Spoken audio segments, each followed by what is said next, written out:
The other day, I was feeling really down and I didn't know why.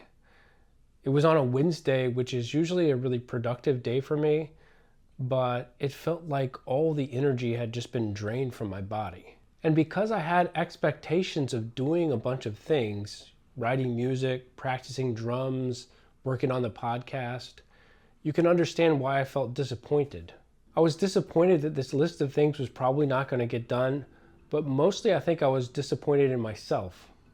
It was a dreary, dark, rainy day outside, and it felt like the weather had somehow infiltrated my soul. Anything I tried felt impossible, and eventually I wanted nothing more than just to curl up in bed, but I couldn't. I was here, where I teach, having come in early to work and try to get some things done, and I had a full day of teaching ahead of me. But then I thought, what if I take all the pressure off? What if instead of worrying about all this stuff I was hoping to do today, I just sit here and meditate or go across the street to the bakery or whatever I want? Then I remembered there was a movie that I hadn't finished watching on a flight, my last flight back to Iceland. So I decided it would be okay to finish since it didn't look like I was going to get anything else done. The movie was Breaking on Netflix. It doesn't really matter what movie it was, but it was good. Anyway, after a while, without really thinking about it, I moved over to the drums and started improvising. This was only possible because I was wearing noise-canceling earbuds. But when the movie was over, I kept playing and actually ended up having a really good practice session. I found myself experimenting with polyrhythms that I'd been struggling with for weeks. My hands just naturally fell into this pattern that had been really difficult for me. Something about my relaxed state of mind allowed my body to find the rhythm without my analytical brain getting in the way. I'm still trying to figure out why this happened, but I think it has to do with two things: relieving the pressure to be productive and distracting me from my emotional state and perceived lack of energy. If I hadn't allowed myself to watch the movie, I probably just would have gone into the teacher's lounge and fallen asleep on the couch. There's actually fascinating research about why this approach works. Studies show that our brains have two distinct networks: the task positive network that activates during focused work, and the default mode network that lights up during relaxation and mind wandering. Neuroscientists have found that some of our most creative insights happen when we allow ourselves to go in between these two networks, rather than forcing ourselves to stay in focus mode. In other words, sometimes the best thing we can do for our creativity is just stop trying so hard. I remember another time last year when I had a similar down day, but I took the opposite approach.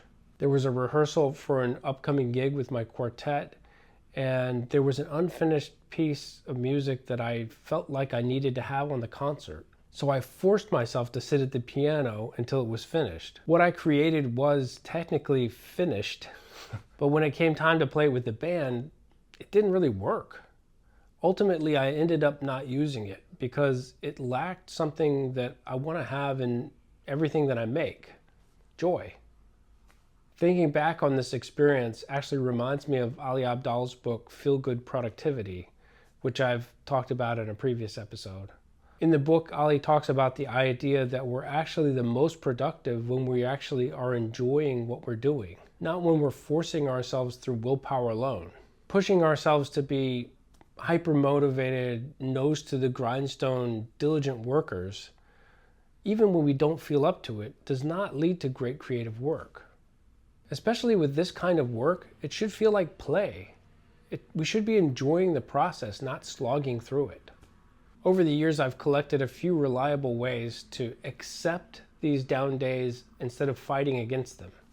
Sometimes I'll just listen to music that inspires me without any pressure to create.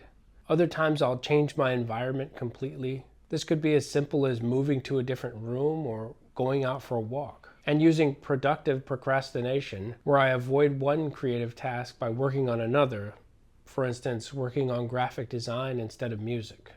All three of these are really about getting out of my own way. Also, it's important to think of these down days not as missed opportunities, but as a natural part of the process.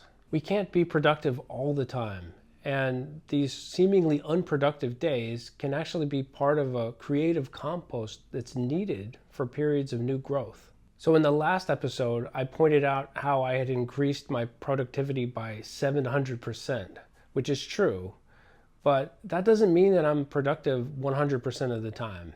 I have down days. I have days where inspiration is nowhere to be found. That's normal. It still sucks. But we have to take into account that there will be days like this. Instead of feeling guilty for slacking off, think of it as a reward for all the other days. Think of all the other times you got sucked into that flow state and forgot what time it was and did some of your best work. You deserve to give yourself some grace. We all do. I'm curious, what do you do when you hit these kind of creative walls? Have you discovered any approaches that worked for you? If so, I'd love to hear about them in the comments.